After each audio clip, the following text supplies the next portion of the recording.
Silence. It's a no-no. Speak up, step up. Hello, I'm your host Lexi Burale. Today we have prepared a very interesting topic that we will discuss with you, our viewers. It is also important to you and it will keep you at the edge of your seats and hooked till the very end.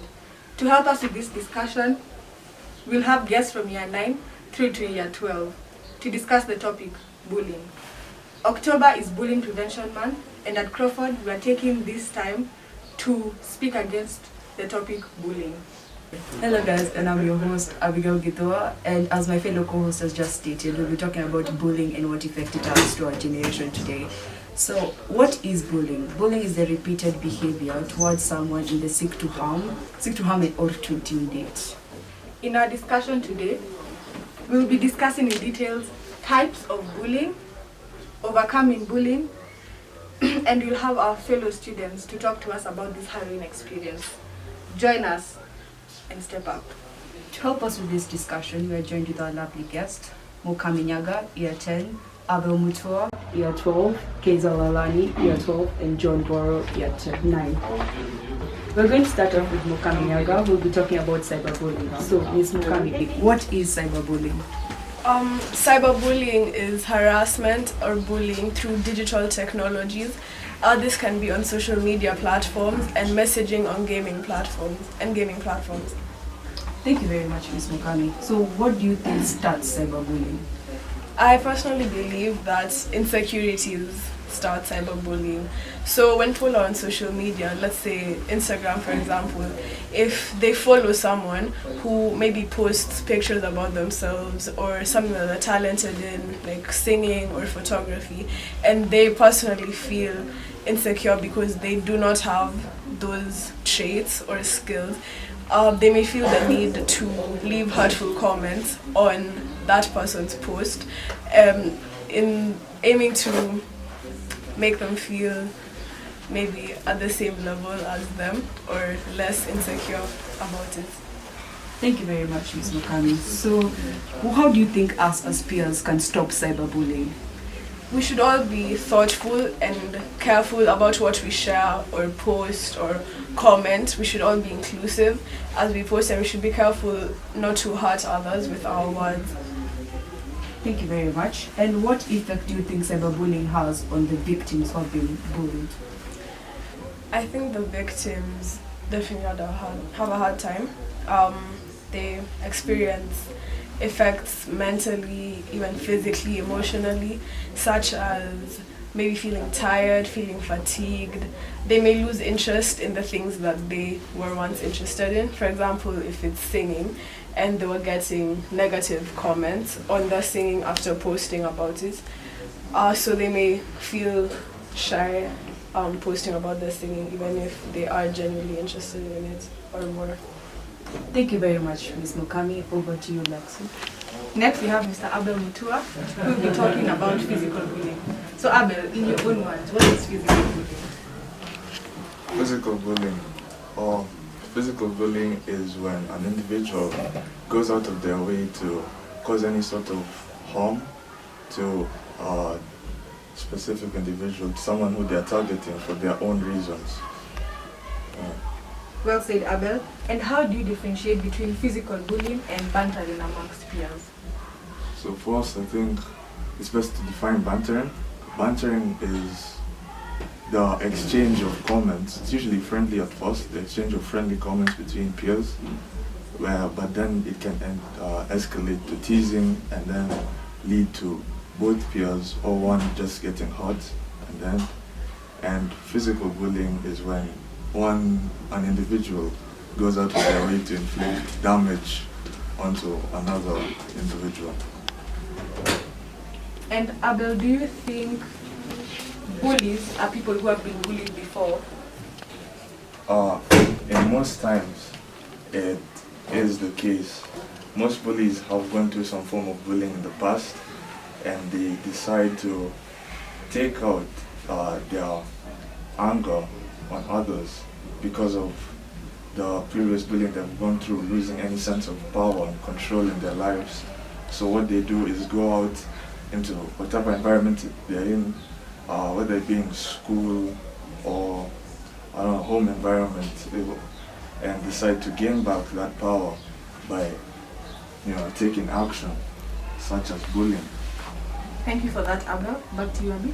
Next up, we have Kaiser Lalani, who will be talking on prejudicial bullying. So, Mr. Kaiser, what is prejudicial bullying? Prejudicial bullying is where I try to, like, for example, in this scenario, overpower my good friend Abel here, using factors such as race, culture, and all the lots of it. So it's more like me saying, I don't like Abel. You're not equivalent to me because you're not Muslim, or because you're from a different tribe or from a different religion. That's what we refer to as prejudicial bullying. Thank you very much, Kaiser. And what do you think it still happens? I mean, definitely, for sure. I think over time it's eased down, but it doesn't mean it's not there. And to this day, you still have that kind of like discrimination amongst cultures and traditions that go on. So it is still there, 100%. And do you think prejudicial bullying can be stopped? I think like everything can be changed depending on the cooperation of individuals. Then it is possible that the rest of the world will follow along, because as we say, practice makes perfect. So if you're practicing being polite and being kind and accepting, then it will become a factor of a good thing over time. So yeah. Wow, thank you very much. I'll hand it over to you, Lexi. So next up we have Mr. John Boro, who will be talking to us about emotional bullying. So John, what is emotional bullying? This is the use of words to mock, shock, tease, or ostracize another person. When I say ostracize, I mean exclude from society or a group. It can also be defined as any kind of intentional and purposeful mental abuse. And what effects does emotional bullying have on its victims? Emotional bullying can cause someone to harm themselves physically, they get social problems, they get emotional problems, and they could even attempt to take their own lives away. Thank you for that, that's well said.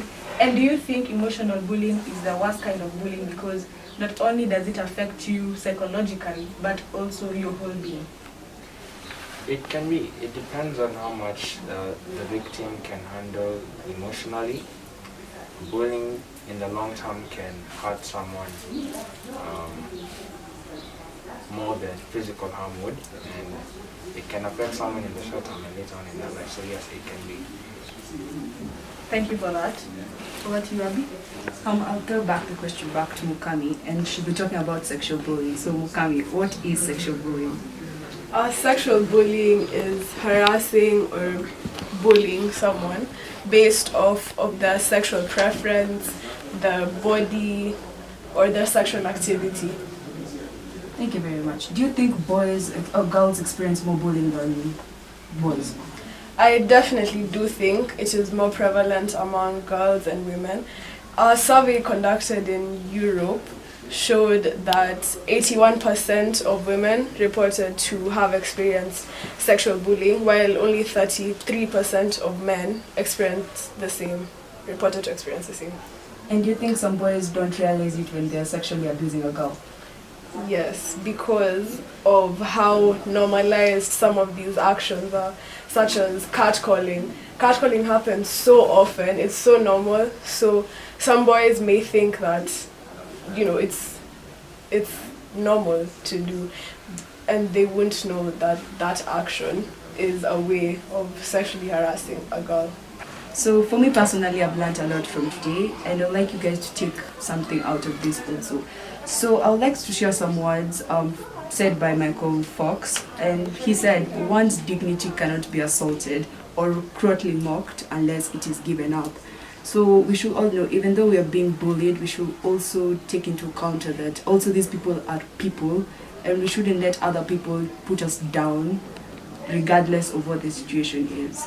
Thank you. Over to you, Lexi. So as we have heard, bullying needs to be stopped. Martin Luther King once said, "We will not remember the violence of our enemies, but the silence of our friends." Speak up, step up. If you see bullying in action, stand up against it.